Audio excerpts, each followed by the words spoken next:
Hello everyone. Welcome to Psychology 677 introduction video lecture. In this lecture, it'll be relatively brief. I'm just going to go over the major points of the syllabus and explain just the course expectations, guidelines, and things of that nature. But first, a little bit about me. So my name is Dr. Lindsay Heber. I have a PhD in psychology from UWM. I specialized in health psychology and psychophysiology. However, when I first got to UWM as a graduate student, I actually TA'd for Psych 677, so it's a little bit full circle for me to be teaching it as well. So this is my 5th time teaching this course. However, it is the first time teaching it online and during the summer semester. I did list my email right here as well, and it's linked in our syllabus. So please feel free, contact me if you have any questions, if you are unclear on course expectations, assignment expectations, really anything Psych 677 related, I'm happy to help explain. For office hours for this class, since it's a virtual online class, my office hours will also be virtual. In order to accommodate as many students as possible, I pretty much have open office hours. So if you're interested in meeting with me through Teams, please send me an email through Outlook email with your name and a list of dates and times you're available. I'm typically available Monday through Friday, 9 a.m. to 5 p.m. for meetings. So just send me over dates and times and I'll reply back with a time and date from your list that works. And after that, I'll probably send a Teams invite and then we can have our meeting. So I do ask that you use your Outlook email, and please give me 24 to 48 hours to reply. Unless your email is sent on Friday, please give me till the end of the day Monday to reply to you. I usually try to be very prompt with my emails, but sometimes I accidentally miss some. If it's been more than 48 hours, please send me a follow-up email because I may have just missed it or it might not have sent. So a little bit about our course materials. I highly recommend getting the APA publication manual because all of the assignments in this class will be written in APA style, including the final report for the experimental survey project. Part of the grade for that project is writing in APA style. So highly recommend you have a publication manual. For those of you who are interested in going to graduate school, I highly recommend just owning a copy of the manual. When I was writing my thesis and my dissertation, my manual was open by my side the entire time. Main course materials, though, for reading materials are published articles within the field of social psychology. They are peer-reviewed scientific articles, most of which I've already published on Canvas in the appropriate weeks module. I do believe at the time of the recording of this video, the first 3 weeks of materials been published, and I'm hoping to get the rest of the class published within the first couple of weeks of class. Lecture videos. I have lecture videos under the appropriate week module along with PowerPoint guides for those videos. I highly recommend trying to stick with the week schedule. However, they don't have to be watched until the exam. However, try your best to stick with the week because when you go to open the exam, it's best to go in as prepared as possible and not trying to cram in all your article reading and your video watching the day before the exam's due. And then supplemental materials. So sometimes different weeks have materials that are done in addition to the regular week materials. This may be an additional video to describe what I'm doing.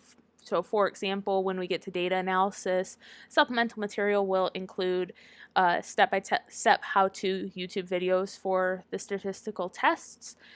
Sometimes it's just articles that relate to what we're doing or further explain concepts that people have had questions on. So how this course works, this is not a typical lab lecture course because it is completely online. I try to make this course as asynchronous as possible. We do not have set meeting times. How a traditional week will work is typically on Monday of that week, I will have all the material posted, the assignments open, if I haven't posted it already. And then any due dates from that week will be Sundays at 11:59 p.m. So that's the only sort of synchronous part of the class would be the due dates.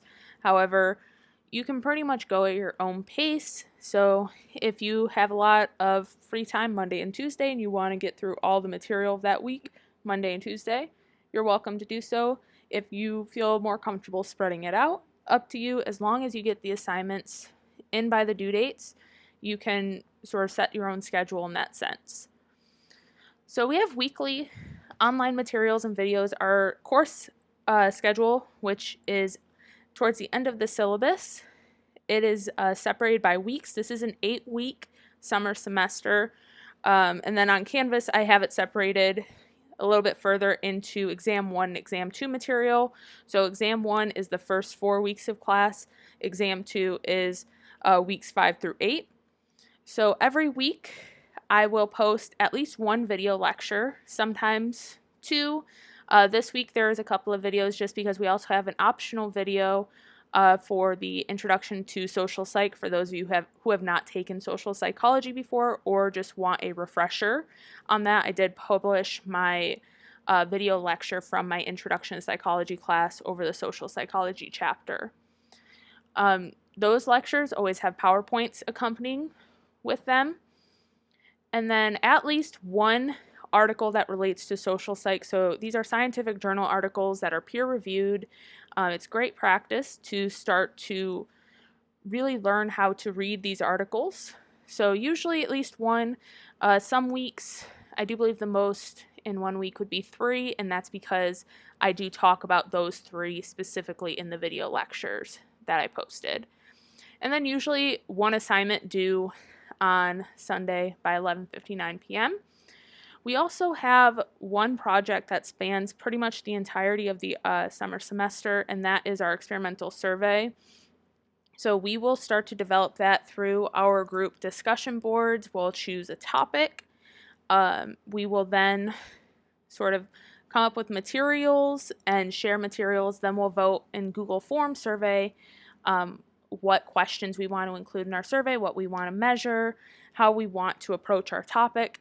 And then I will make a Qualtrics survey of the questions we voted to use, and then I'll send you all the link. You'll send that link out about a little over halfway through the semester. You'll send that link out to your social media networks or through email, and encourage your friends, family to share with anyone who might be interested. And then week 6, I do believe we will do data analysis together, and then you'll submit a full APA-style report at the end of week 8. So this one sort of lasts through the entirety of our summer semester.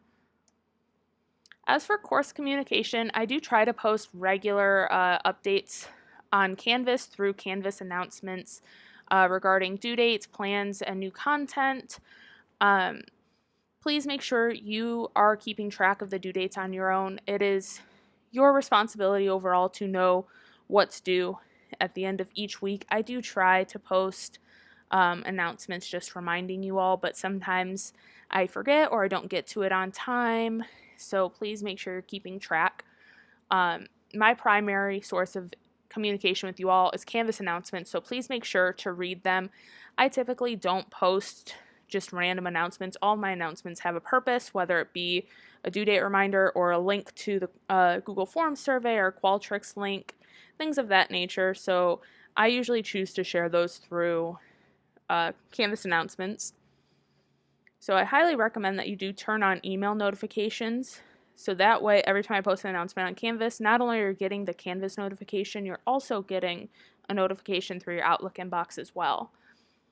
Any time-sensitive information is typically shared through UWM email, through Outlook. So you should check your UWM email regularly, at least once a day. And as I mentioned on the previous slide, if you're interested in setting up an appointment with me, or if you just have any questions, please send me an email. And then I usually reply within 24 to 48 hours. Specifically, if you are using attachments or you want me to reply with an attachment, please use Outlook email. Canvas does not allow somebody to reply with an attachment. So please make sure if you want to use an attachment that you are using that Outlook email.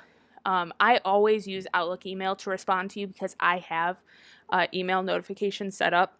So every time I get an email through Canvas or Navigate, it sends it to my Outlook email, and I use Outlook to reply.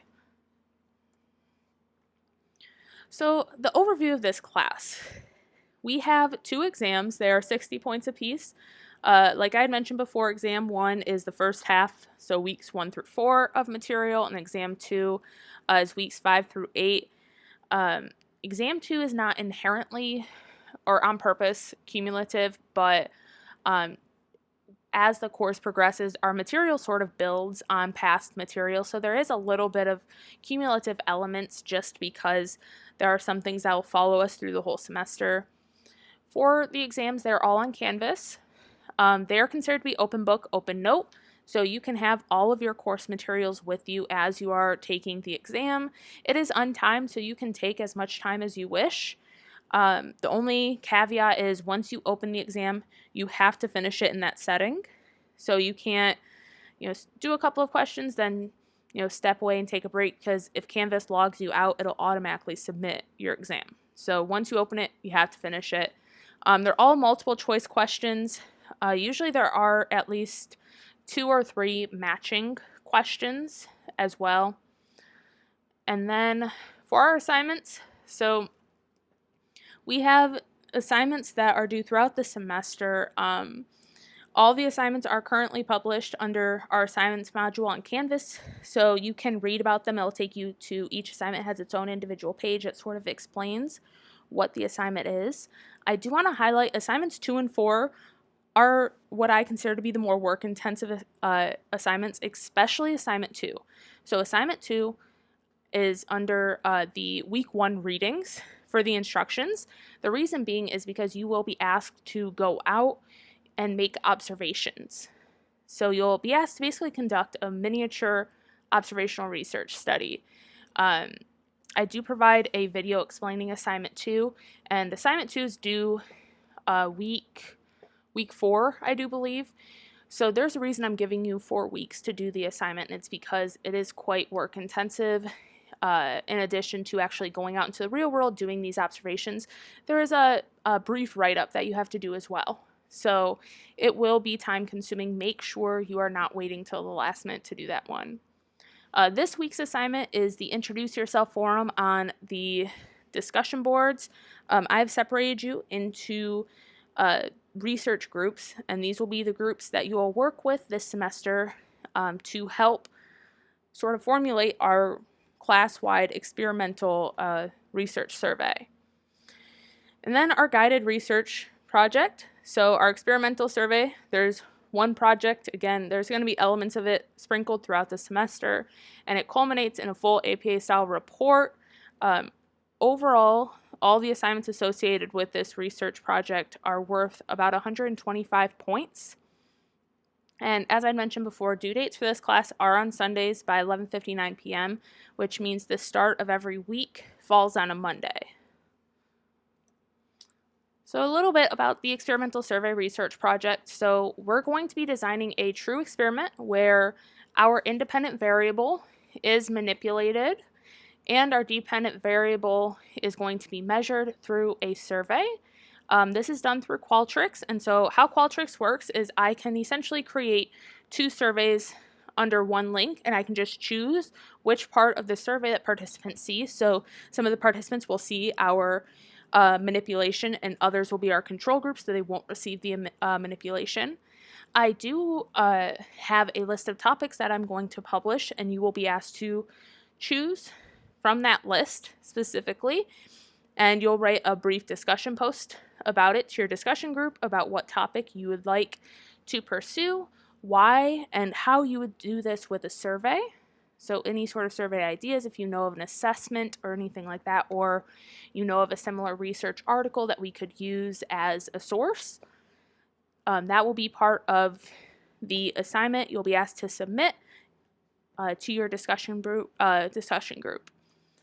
And then how I will tally our topics is what I will do is I'll go through the discussion posts and I will count how many students post about each topic, and the topic with the most posts will be the chosen topic. So unfortunately, we can only do one topic just because the accelerated semester does not leave us a lot of time for individual development of individual surveys. So we'll only do one class-wide project.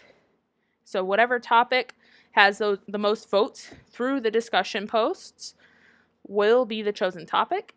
And then I will go through the extra credit option, which is you all sharing different questions, ideas related to your chosen topic with a Google Form survey.